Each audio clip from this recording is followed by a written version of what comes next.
This is the ballistic pendulum problem. So here's the situation, and this is a real thing.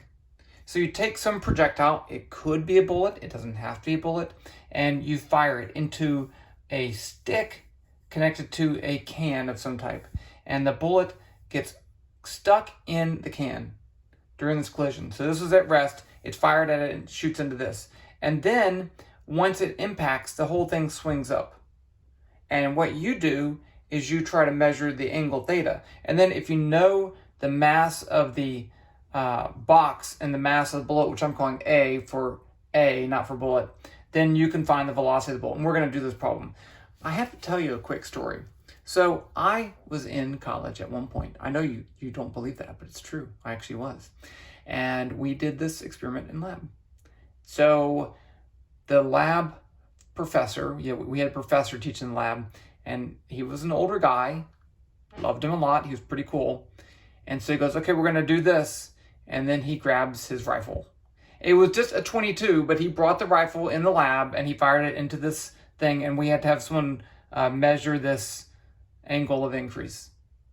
Now you can buy these smaller devices that shoot a metal ball into a bucket right there, and it works a little bit better, but it really does work with a bullet. Okay. I'm just going to leave all these values as what they are. So you could break this into 3 steps. 1, 2, 3. So the first step is the bullet moving before it hits the container. The second step is right after these two collide. So the bullet is stuck in the block or the cup. And then step 3 is it swings up. So this is a combination of a momentum collision problem and a work energy problem. So let's go from first 1 to 2. So this is just a bullet stuck into a block. And so when it does that, we have this collision. We essentially have this bullet, block, A, B. And I've already done this problem. And then after they collide, they're stuck together. This is VA1, and this is VA2. And VAB2, all because they have the same velocity, are stuck together. So according to conservation momentum in the x direction, then I can write, and I will link a video down below because I've already done this twice. I have MAVA1 plus the mass and velocity of this, which is 0, is equal to MA plus MB VA2. So after the collision, the mass of the two things is added together and they have the same velocity. That's why you can write it like this. And I want to solve for VA2. So VA2 is MA VA1 over MA plus MB. Okay, that's it going from 1 to 2. Now going from 2 to 3, we have a work energy problem. So of course I need to do is determine my system. I'm going to say it's the objects, both of them, plus the Earth. So that means that I can have, since I have both the objects and the Earth, I can have a gravitational potential energy. What work is done on the system going from 2 to 3? It's 0. It's 0 because there's a gravitational force pulling down. It does no work because it's part of the system. Then there's a tension this way.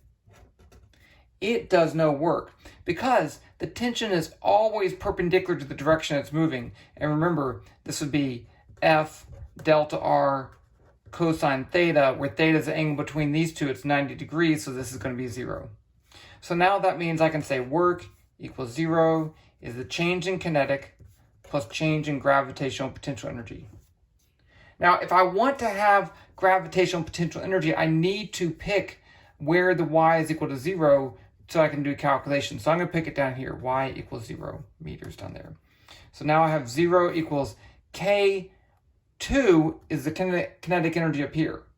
I guess it's 3 really, because I'm going 2 to 3.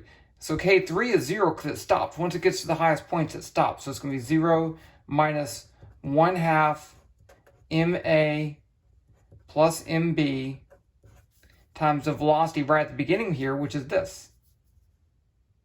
I'll write it out as VA2 for right now, squared. Plus the final potential energy, which is going to be up here, is going to be MA plus MB times this height. So this right here is going to be L cosine theta, right? Because here's my triangle. That's the adjacent side. That's L. So this part's L cosine theta. From here to there is L. So this part is L times 1 minus cosine theta. And I'm running out of room. I feel bad. I feel like a dummy. Okay, just going to write it. L 1 minus cosine theta G. That's terrible. Okay. So now I am trying to find VA1. So let's put this in up here and I can solve for that. So I have 0 equals negative 1/2 MA plus MB times this squared, which is going to be MA squared VA1 squared over MA plus MB squared. That's that term.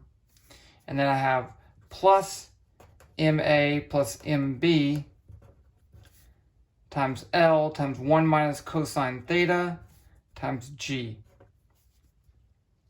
Okay, let me get another piece of paper.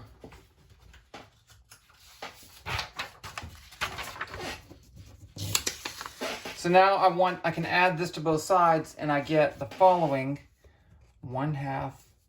You'll notice that this cancels.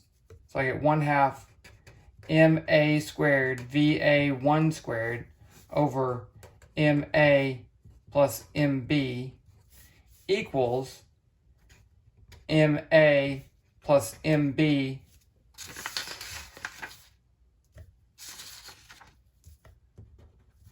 L times 1 minus cosine theta G. I'm trying to solve for this, so I will multiply both sides by 2, multiply both sides by MA plus MB and divide by that, and I get VA1 squared is 2 MA plus MB squared L 1 minus cosine theta G over MA squared. No. Something happened. Okay, it's good. We're good. We're good. G. Yes, okay. So I'm just checking here. I was thinking, oh wait, the math does cancel. So someone made a mistake. I want just MA, MB. There's no units of mass. So I made a mistake somewhere. Tried to start over. Where did I make my mistake? Okay. 1/2 MV squared, that's fine.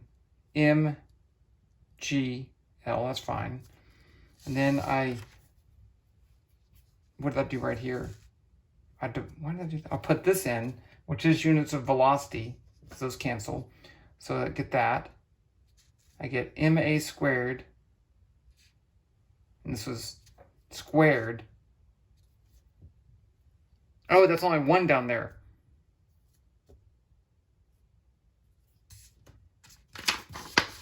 Oh, see down here. Oh, so then I multiply that and it squares.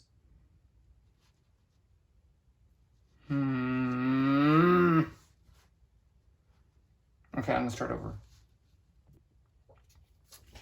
Okay, I'm picking back up where I left off. I was gonna quit and I looked at it and I realized I'm just not that smart. Okay, so I was worried about these masses canceling and then I wouldn't have energy because energy should be mgy, but I don't have energy on the left. It's all good. I didn't make a mistake, so let's proceed. So now I can take the square root of both sides. VA1 is equal to the square root of 2. But look, everyone makes mistakes. Okay, so if you make a mistake and you have to stop and think about something, that's just fine. MA plus MB squared L 1 minus cosine theta G, all of that in the square root, all of that divided by MA squared. Okay, so let's make sense of this, and I will include a Python calculation of this so you can put in whatever numbers you want down below. I'll include that link. But let's see. So a couple things. Does it have the right units? No mass. This is meters per second squared. So I got meters squared per second squared. There's no units on this 1 minus cosine theta. Then I take the square root, I get meters per second. So that's good. Okay, what if mass B was like ginormous? Then it shouldn't, no. What if theta didn't move at all? It didn't swing up. So theta would be 0. Well, then this would be 1, and this would have a 0 velocity. So that, because 1 minus 1. Okay, that looks good. So I think everything's looking pretty good. I'm pretty happy with the solution. So that's your ballistic pendulum problem. Talk to you later.